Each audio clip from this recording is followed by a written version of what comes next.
In today's video, I'm going to teach you how to download and install Framer templates. If you're new to Framer or you just want a quick way to get a professional looking website up and running, templates are a great place to start.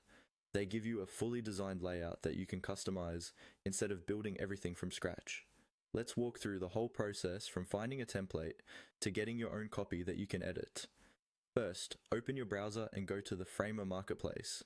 You can find it by searching for Framer Marketplace in your favorite search engine, or by going directly to framer.com and navigating to the Marketplace section.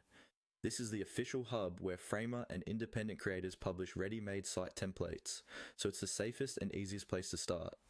Once you're on the Marketplace page, take a moment to browse around. You'll see lots of templates for different use cases like portfolios, landing pages, blogs, or startup sites. You can scroll through the featured templates or use the search bar and filters to narrow things down based on style or purpose. When you see something that matches the kind of site you want to build, click on that template to open its details page. On the template page, you'll see a preview of the design, a short description, and sometimes a live demo link so you can experience the site in action. Look through a few sections of the preview to make sure it has the structure and features you need. When you're happy with your choice and ready to use it, look for the button labeled Use for Free. Go ahead and click that button. At this point, Framer will prepare to duplicate the template into your own Framer account. If you're not signed in yet, you may be prompted to log in or create a free account.